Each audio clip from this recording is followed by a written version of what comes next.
So welcome to finalizing your class code. In this video, what we're going to do is finish off the tank movement component altogether, make some final changes to it, sort out our to-dos, check a few things, change a few things around, and talk through why we're doing that and how that's best practice. And then movement is, well, this part of it is finished, which is great news. All right, I just want to start with this. Recently, Visual Studio has started noticing changes in this application host.config file inside my .vs folder. I can ignore that. So if you're getting a similar thing, you're welcome to add this exact file name to the gitignore. You can actually add battletank/.vs to the gitignore if you like, because we don't need anything in the .vs folder. So I'm actually going to do that to future-proof that gitignore. Let's see what it's added. If you want to add it manually, battletank/.vs/. Okay, cool. So that's the gitignore changed, which is fine.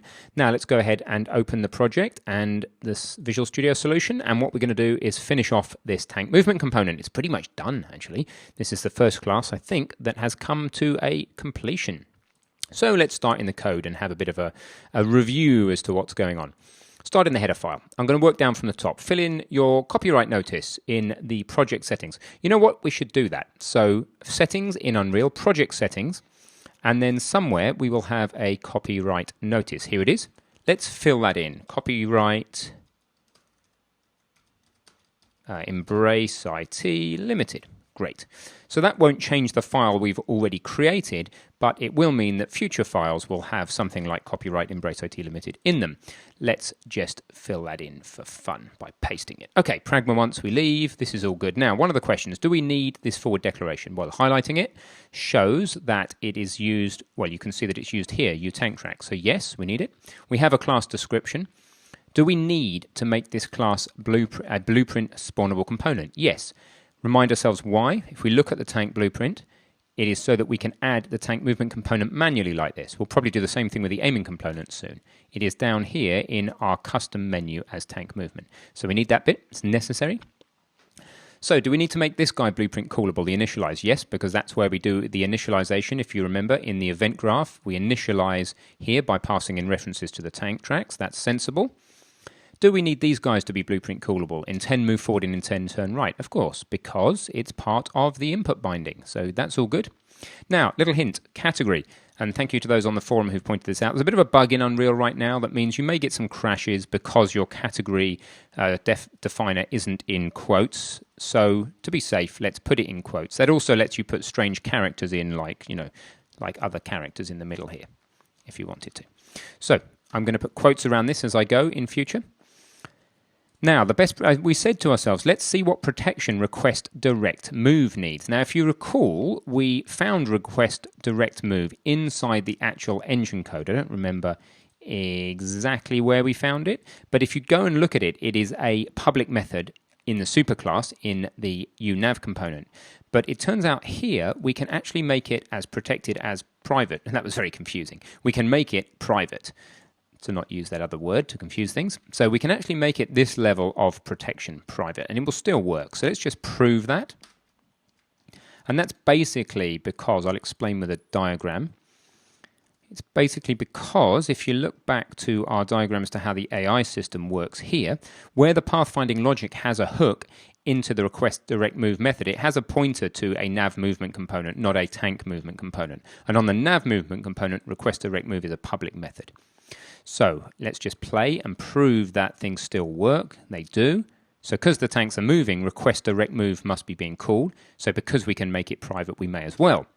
Let's make a comment as to what this does. So method, or just say called from the pathfinding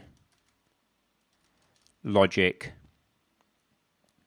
by the AI controllers. Okay, fantastic. So that's what's going on there. I think that the header file is looking in good shape. I'm going to save it. Now let's go through and have a look at the CPP. So copyright notice, well, fine. I will put that in. Obviously, it's good to do that in your project settings in the beginning, but I just didn't think it's the most important thing for the learning of the section exactly.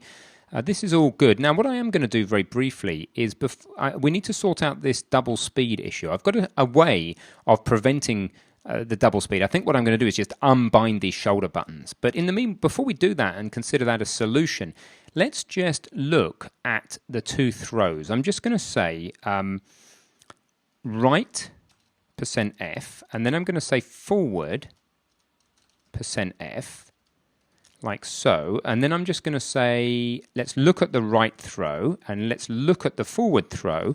For all of the tanks, I just want to make sure that these tanks are only passing values between -1 and +1. So let's just have a look at those values. Turn my controller on so I can move my tank as well, so that all of the tanks are reporting their throw values. If these throws are between -1 and +1, then the easiest way to prevent doubling up on control between the left thumbstick and the shoulder buttons is just to unbind the shoulder buttons. Frankly, we don't need to be driving it from the shoulder buttons.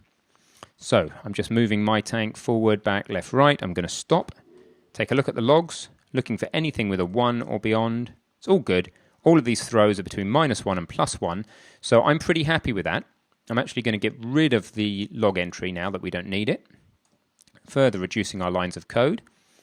And where we have a to-do prevent double speed due to dual control use, what I'm going to do is simply this. I'm going to go and remove these input bindings over in the tank blueprint. We're no longer going to bind the left and right throttle. I don't see the point. We might as well just use that fly-by-wire control. It was interesting to see how to use both of them. Of course, it is possible to make them both work together. We have to set a local variable for the throttle in the tank movement component and then consume that variable every frame. If you want to do that, it's a bit of extra credit for those of you who care, but it's going to mess up the learning journey for the less advanced people. So I think it seriously isn't worth doing. So by removing that input binding, we can now only use the left stick, but life is a lot simpler. So these two methods are just defining what the idea of moving forward and turning right does. If we ever want to make adjustments to what moving forward and turning right does, we do them in these methods here. I'm very happy now with how this whole class is looking.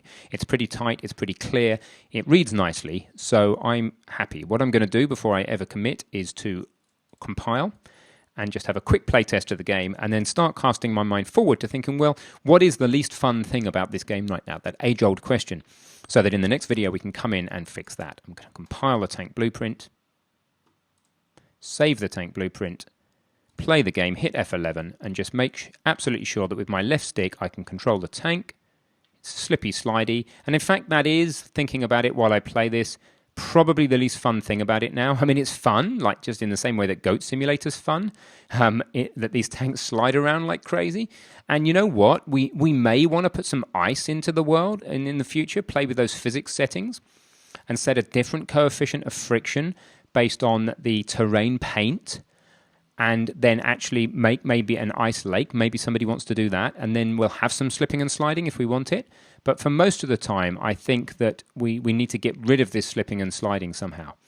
And one of the easiest ways to do that is going to be to use a special piece of code that says, well, let's put a sideways force in that corrects this. Because if we try and do it purely with friction, then we're going to end up needing too much power to slide this tank along. Remember, this tank is only moving because we are pushing it really hard and these tracks aren't moving. They're just solid lumps sitting on the ground. So that's probably what's least fun. This bug where it keeps diving, hitting some invisible like boulder on the floor and spinning over, that's also a bit unfun, but it's still kind of fun. I'm not bored of it yet. I am a bit bored of the sideways sliding. So it's all working after compiling. I'm pretty happy with that. Let's just go ahead and close Unreal, close Visual Studio, and go ahead and commit. Hopefully you have been using your source control and doing your commits. I commit based on the name of the lecture. And do remember that you can get hold of all of my commits here at github.com/Ben Tristram and through to Unreal Course, or just straight at /Unreal Course. There's the section name. There are the commits. Clicking over here on these angle braces will allow you to get to the code state at the end of any video by cloning or downloading. So congratulations. Remember also about our new community site, community.gamedev.tv. There is a thriving Unreal section in there, which we hope to see you in with all your shares.